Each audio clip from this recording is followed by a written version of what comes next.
Um, Glenn, you had a couple questions Uh, for yeah, Mr. Shawn Anderson. I've got a few questions. I mean, might as well just get an easy one out of the way. What is a home inspection range in price? I mean, I know this, but just for people watching, maybe let's just start with a one bedroom condo to a rather large house. What are we looking at? It's a really good question. Um, the Inspector is very happy. That's our company name, The Inspector Home Inspection Services.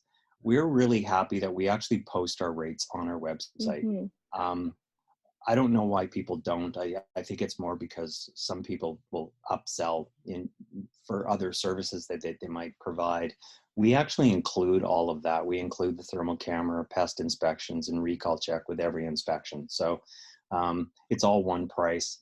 Say a condo that's under 1,000 square feet, because it's based on square footage, is about $425 plus GST, but that's everything included. We also look at docs for free as well, depreciation report and engineering reports, not the strata minutes, because I don't want to know about the neighbor upstairs. That's up to you guys. Yeah, exactly. And then a house, it ranges quite a bit because it depends on the age. If it's built prior to the building code implementation in 1950, there is an extra charge because we're dealing with possibly hazardous materials such as asbestos. If we fail to actually even acknowledge that there could be asbestos, we're setting ourselves up for a liability issue. Basement suites also, there's more appliances. It's like a small condo, so there is a small fee for that, but not very much. We're still priced very well, but I do encourage people to go to www.theinspectors.org and they can look at pricing. Yeah. Okay, great. Now we just I actually wasn't going to ask you this, but we sort of touched on it just as we were saying hello before we, went live on this thing, rain screening. So I often, when I'm working with, mostly it's first time buyers, right? Because they're unfamiliar with that term. But a lot of them, I guess they've talked to their friends, the experts, and their family, the experts, and all that sort of stuff. And they're like, whoa, has that been rain screened? And I'm like, well, no, it hasn't, but it doesn't, just because it's not rain screened doesn't mean it has to be rain screened. It just depends on, window overhang and all these sorts of stuff. So what's a more professional response to that if somebody's like, oh, I want it to be rain screened? Like, how would you tackle that? It's actually it's one of those questions I love to answer, and thank you, Glenn. Buildings don't all need to be rain screened, and it's not just about overhangs. I actually live in a building that was built in 1952. There's no overhangs. It's a mid-century modern building, and it certainly would never, ever need to be rain screened. But I've seen reports come back to buildings similar like this that say it needs to be rain screened because they found water ingress. Well, water ingress where? It was around windows. Well, caulking. It has nothing to do with the exterior cladding. It's to do with caulking. It's a multi-billion-dollar industry now. I mean, there are buildings that do need rain screening, but it is an industry now we've created because of a design flaw, mostly from the 80s and early 90s. I usually tell people, let's look at the envelope together and go through it with them. Let's read the depreciation report or an envelope study.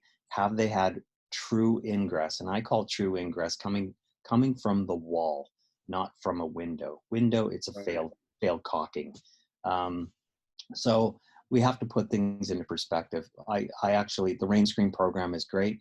It's nice that all new buildings are doing it, but is it necessary for old buildings? Not all the time. Absolutely not. Yeah. So what would be something like you mentioned there, like a design flaw? Is it a number of things, or could you point out or? Like it's mostly those buildings you see that have overhangs of less than 2 feet. There's also multiple jogs in the walls, design.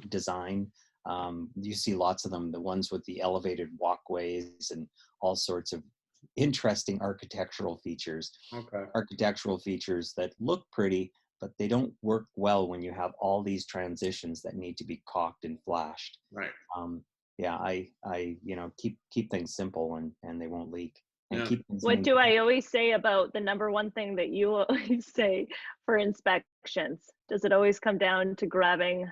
It's so much caulking all the time. I I always say that's the number one thing that you always say. Yes, it is. I always tell buyers, actually, you know what? Tell your friends the number one gift they can give you as a housewarming gift: Mhm. a case of wine and a case of coffee. Yeah, definitely, That's definitely. I say that at the very beginning of the inspection to my clients, even when you're not around. I go, just wait for the end. I wonder how many things he'll reference that need to be recocked. yeah. You usually give me a hard time about the sealing of grout too. So Yeah, sealing of grout. I have my main things. I definitely do. No, that's great advice about that because I was just mentioning to you about a building that I was unsure about because it wasn't rain screened, and it's hard as realtors as we're, we read a lot of engineer reports and we read a lot of reports and we have a lot of conflicting information depending on how many engineers have come in and so forth. And you're right, it is an industry. yeah, So it's hard for us to kind of go, is this an okay building? Is it not? Because it's hard to know because there's so much information, because you could have a building that has been rain screened that doesn't necessarily need it. And then you have one that's saying it's not. So you have all these, we just have a lot of information in this industry. So it's hard to we do. sort of decide what needs it and what doesn't. Yeah, What and I about mean, a lot of the times those things are done on templates as well, right? I mean, I've read depreciation reports where it's a high-rise building and I'm reading it, it says it's a wood frame building. Well, I'm sorry, it's 47 stories tall. It's not a wood frame building. You need to read your template. Yeah, yeah, Yeah, no doubt. no, What totally. about buildings that have been partially rain screened? Now, like assuming they actually needed it and there was a design flaw, would that lead you to believe that if that part needed it, then maybe one day this would, or can it be absolutely like localized to one sort of section? Or is that a Yeah, tough? I really love that question, Glenn. It to me because I don't like seeing partial rain screens. I think go big, go home. Do the whole thing, because if you rain screen the north side of a building and then in 5 more years you rain screen the east side of the building, how is that going to tie in and not cause a Mhm. problem?